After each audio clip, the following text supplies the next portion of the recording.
بسم اللہ الرحمن الرحیم۔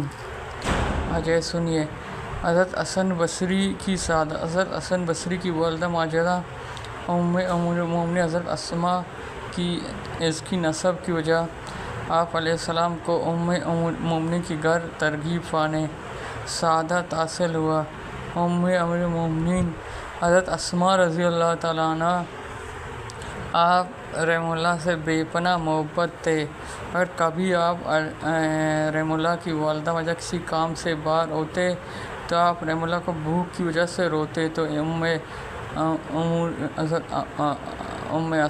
اسماء آپ رحمہ اللہ کو گود میں اٹھا کر اپنے آپ رحمہ اللہ کو منہ میں آپ کو پوری شوق سے اس کی چوستے تھے۔ ام المومنین حضرت اسماء رضی اللہ کے پستان مبارک سے دودھ جاری ہو جاتے تھے۔ آپ خود سوچتے کہ جس نے ام المومنین کا دودھ پیا ہو اس کے مرتبہ سے کون انکار سکتا ہے۔ حضرت حسن رضی اللہ جو فضائل و بلاغت پایا اس دودھ کا صدقہ تھا۔ ام المومنین ام اسماء خود حسن بصری کی تعلیم ترغیب فرمایا ہمیشہ یہی دعا کرتے تھے، اے اللہ حسن کو مخلوق کا رہنما بنائے دے۔ چنانچہ ان کی دعا درجہ مقبول کو پہنچا۔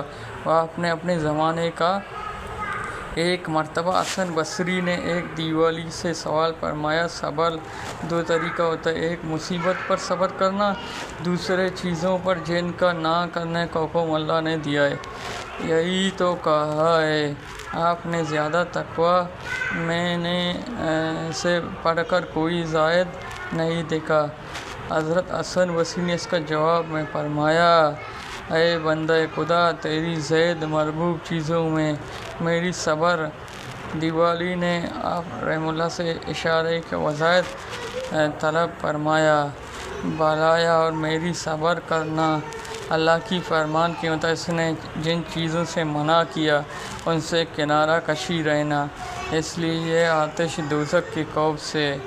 دنیا میری جو زائد صرف آخرت کی رغبت کی وجہ سے ہے، خوشی مسرت کی وجہ سے ہے، میں اپنے نصیب پر قناعت کرتا ہوں، یہ سب صحبت کے اختیار کی علامت ہے۔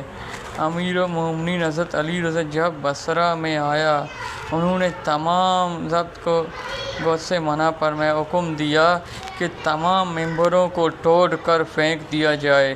جب حضرت علی رضی اللہ حضرت حسن بصری کی مجلس میں پہنچا تو دریافت کیا، تم عالم ہو یا طالب علم؟ آپ نے فرمایا، میں تو کچھ بھی نہیں ہوں، البتہ جو حدیث میں نبوی سے سنا ہوں لوگوں تک پہنچا دیتا ہوں۔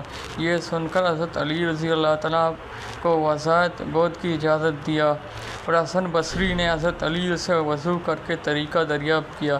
حضرت علی رضی اللہ وضو کا طریقہ سمجھا دیا جنہوں نے حضور نبی صلی اللہ علیہ وسلم سے سیکھا۔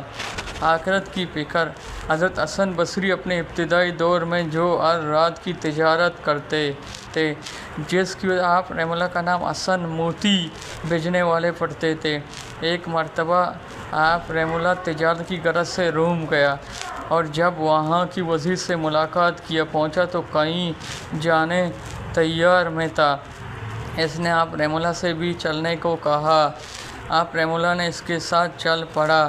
دونوں گھوڑوں پر سوار ہو کر جنگل کی جانب چلا دیا۔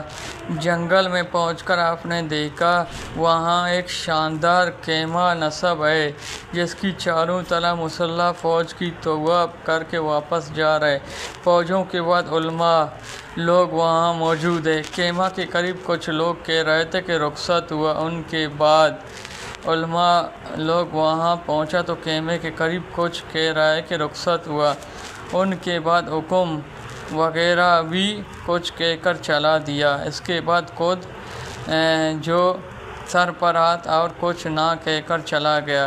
اس کے بعد شاید وزیر بھی اس طرح کچھ کہہ کر چلا گیا۔ آپ رحمہ اللہ نے حیران زدہ ہو کر اس وزیر سے اس سبق دریافت کہ وزیر نے بتایا بادشاہ کا ایک خوبصورت جوان بیٹا مر گیا اور وہی اس خیمے کے مدعو ہے۔